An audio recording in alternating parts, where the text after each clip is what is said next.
From thedailysignal.com. As absurd as it might sound, and it does,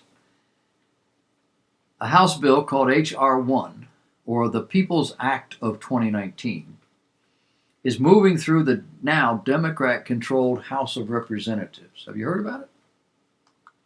NBC, CBS, ABC, CNN, MSNBC, Fox News. Hear about it? The Heritage Foundation created a list of the law's provisions, and the Conservative Action Project provided this quick rundown of the bill. This is a bill that forces states, U.S. states, to implement mandatory voter registration, removing civic participation as a voluntary choice and increasing chances of error. It mandates that states allow all felons to vote, forces states to extend periods of early voting, which has shown to have no effect on turnout, mandates same-day voter registration, which encourages voter fraud, limits the ability of states to cooperate to see who is registered in multiple states at the same time, prohibits election observers from operating with election officials to file formal challenges to suspicious voter registrations, criminalizes protected political speech by making it a crime to discourage someone from voting, bars states from making their own laws about voting by mail, prohibits chief election officials in each state from participating in federal election campaigns, mandates free mailing of absentee ballots, mandates that states adopt new redistricting commissions. The bill is more or less a grab bag of progressive priorities, much like the Green New Deal. And the move to abolish the Electoral College, that's another part of H.R. 1. It's all being done in the name of democracy. Of course, the United States of America is not a democracy, never has been a democracy, doesn't want to be a democracy. Democracies are ruled by the people. We have rule by law. The Democrats have been working, as long as I've been on the planet, to transform the United States into a democracy. As soon as that happens, then you can persuade people, push people, do all sorts of other crazy things to get people to do what you want them to do. And as we've seen with the list of things, you can even create people. It's a concept the founders understood all too well, and they deliberately repudiated it. They established a republic. The law governs, not the president, not the Congress, not the people. The law that they pass is what governs us. It's an effort to take control away from the people, because people are easily led and very ill-equipped. Do you know about something called H.R. 1? You really should get to know it. It's explosive.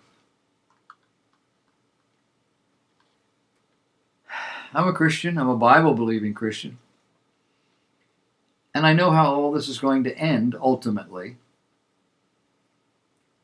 And that's why I don't vote. Oh? Do you have grandchildren? Why would you not vote? But that's the mentality of some Christians. I don't want to be a part of this world because God's not a part of this world. I want to be out of it. You people do whatever you want to do. Well, they will. All they have to do is get you out of the way.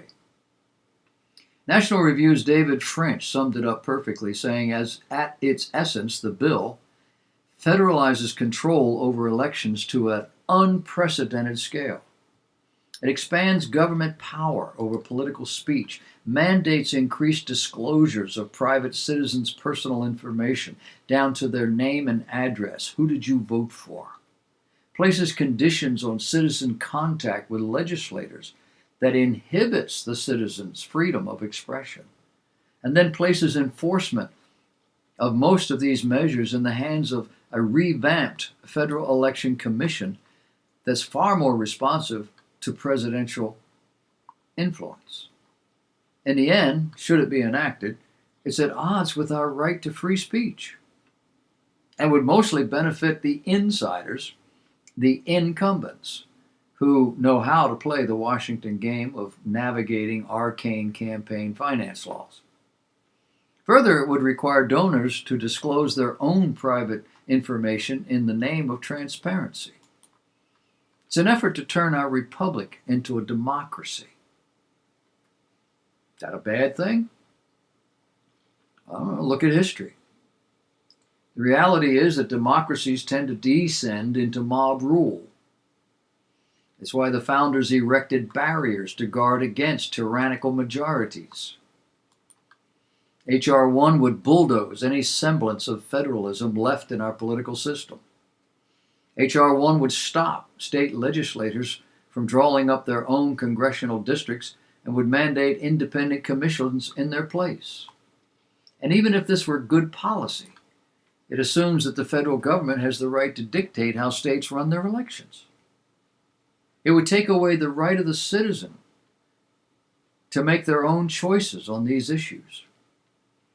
H.R. 1 contains other violations of federalism and the Constitution, including mandates to restore voting rights to felons as soon as they are released from prison, and stop states from finding and removing ineligible voters. And it gets worse. After nationalizing American election laws, H.R. 1 would put them all under the watchful eye of a revamped Federal Election Commission, a particularly brazen, partisan element of the bill. The Federal Election Commission currently allows 6 members, though it currently only has 4, and has a requirement that 4 members sign on to any decision in order for something to pass. It has an even number of Republican and Democrat appointees. Thus, it takes both parties to agree to prosecute a violation of federal law. This prevents the party in control of the White House from enforcing the law in a partisan fashion. H.R. 1 would change that by making the commission a 5-person body comprised of the president's appointees, with the president's party able to appoint up to 3 of the 5. This would make the commission into a partisan body beholden to the president. The For the People Act is really little more than a progressive power grab intended to manipulate election rules to favor liberals. And it's an anti-democratic bill that would upend America's electoral system. As with the Green New Deal, it is a vehicle for introducing ideas that would fundamentally transform our republic into something we wouldn't be able to recognize. That's what's going on in Washington while you're busy doing other stuff. When we come back, I want to talk to you about human beings. Designer human beings. Stay tuned.